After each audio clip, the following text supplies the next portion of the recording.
Masechet Sanhedrin, résumé du Daf Kuf Gimel. La Gemara dit sur Ménaché, le roi de Yehuda, celui qui dit de lui qu'il n'a pas de Olam Haba, finalement, il décourage les gens qui veulent faire tchouva. Parce que Ménaché, c'est vrai qu'il a fauté 22 ans, mais il a fait tchouva à 33 ans. La Gemara dit encore, on voit des psukim, à Kadosh Baruch Hu, pour recevoir Ménaché, la tchouva de Ménaché, il a dû créer un tunnel spécial de manière à contourner la rigueur, les accusations contre lui, qui voulaient l'attaquer. Et donc refuser, le rejeter de la tchouva. La Gemara dit encore, on apprend des psukim, quand Kadosh Baruch Hu a vu la génération, quand il a vu Yehoyakim, le roi de Yehuda, qui est un grand rachat, il voulait détruire le monde entier. Mais quand il a vu sa génération, alors sa colère s'est apaisée. Inversement, concernant la génération de Tzidkiya, il a vu sa génération qui était des Réchaïm, il voulait renverser le monde, mais quand il a vu Tzidkiya, il s'est calmé. La Gemara dit encore, Akadosh Baruch Hu a dit, voilà, un rachat, tu le frappes, ça sert à rien, tu lui souris, ça sert à rien non plus. Et l'exemple, il est sur deux rois, un qu'Akadosh Baruch Hu, il a transmis à ses ennemis, et il est allé suivre là-bas la Avodah Zara de ses ennemis en disant, voilà, c'est cet Avodah Zara là qui a dû les aider. Donc, il est allé suivre leur Avodah Zara. Et quand un autre roi rachat, Kadosh Baruch Hu, au contraire, il l'a aidé contre ses ennemis, eh bien, ce rachat est allé remercier le Dieu de ses ennemis. Donc, finalement, le têtu, qui veut pas se soumettre, tu lui pleures, tu lui ris, tu lui frappes, ça sert à rien. Et moi, dit encore, on voit dans les psukim que les rois de Babel sont rentrés au Beth Amikdash, ils sont installés là-bas, là, à l'endroit du Sanhedrin. La Gemara dit là-dessus, c'est comme le proverbe qui dit, là où le guerrier a accroché là-bas ses armes, plus tard, le berger, le pauvre petit berger, il accroche là-bas son sac. La Gemara dit encore, elle ramène un pasouk concernant le paresseux, qui travaille pas son champ, qui abandonne son champ, voilà que son champ se remplit de ronces, d'épines. Et la Gemara, elle passe comme ça sur une liste de rois Réchaïm, qui ont abandonné donc leur mission, c'est-à-dire ont abandonné donc en fait, au lieu de renforcer la Torah et les mitzvot dans le peuple, on voit le contraire, ils ont arrêté la Avoda du Beth Amikdash, ils ont empêché la Torah, et voici que donc au bout de quelques générations de rois comme ça méchants, finalement le Beth Amikdash a été détruit. La Gemara dit encore, il y a 4 groupes qui ne reçoivent pas la face de la Shrina, qui sont les moqueurs, qui sont les menteurs, qui sont ceux qui disent de la Shonara, et ceux qui flattent les Réchaïm. Au lieu de lui dire qu'il est méchant, que c'est pas bien, au contraire, il lui dit, ouais, c'est bien, continue. La Gemara dit encore, on voit des psukim de bracha que David a dit à Shlomo son fils dans Yoshev Veseder, on dit Loto unelecha ra'a venegar le krav volecha, etc. Toute une liste de beaucoup de psukim. Les premiers ont été dits de David à son fils Shlomo. Ensuite, ce sont des psukim de sa mère Bathsheba qui a dit à Shlomo. Et ensuite, ça passe aux psukim que Hachem promet à Shlomo.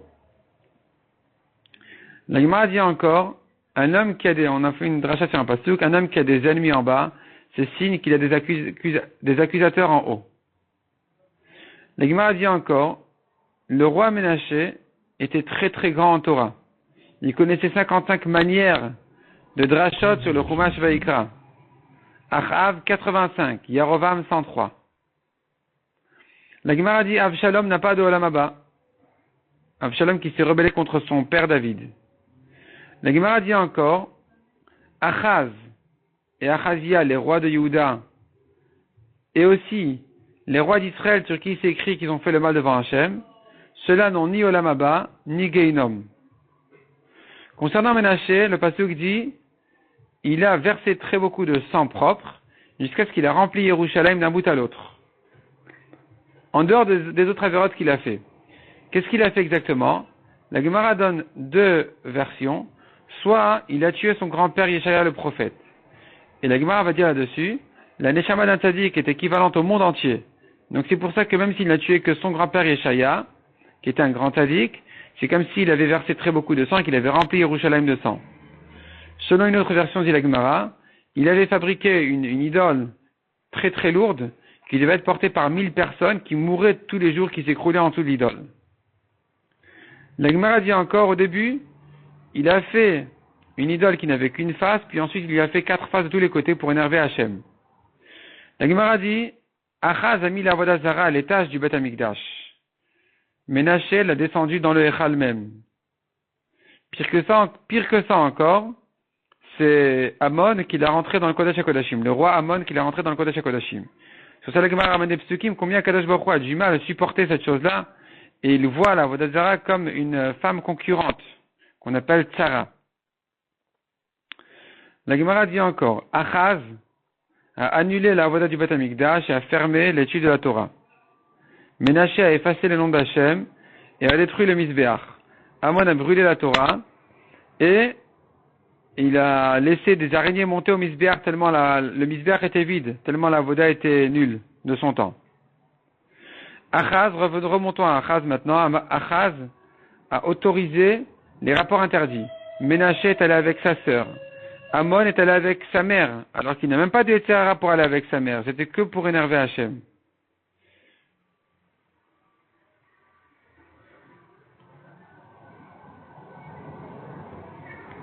La Gemara dit encore, concernant Amon, Yoyakim maintenant. Yoyakim, un des derniers rois de Yehuda, a dit, moi, tous les premiers qui ont fait toutes ces choses-là, ils ne savaient pas énerver leur créateur, ils ne savaient pas le mettre en colère. Ils n'ont pas réussi leur coup. Donc, c'est-à-dire celui qui a fermé la Avoda, qui a annulé la Avoda, qui a annulé la Torah, qui a détruit le Misbéach, ceux qui sont allés avec leur sœur, leur mère, tout ça, c'est rien encore. Yoyakim a dit, moi, je sais comment l'énerver. Et donc, il a dit, nous n'avons besoin de lui finalement que pour la lumière du soleil. Mais en fait, on peut se débrouiller avec l'or. On a déjà de l'or qui donne assez de lumière, c'est suffisant déjà. La Gemara dit, Yoyakim, en réalité, on n'est pas dans la liste de ceux qui n'ont pas de Olam Haba, on ne sait pas pourquoi. Par contre, il y a Micha, qui était le premier qui a fait Avodah Zara en Israël.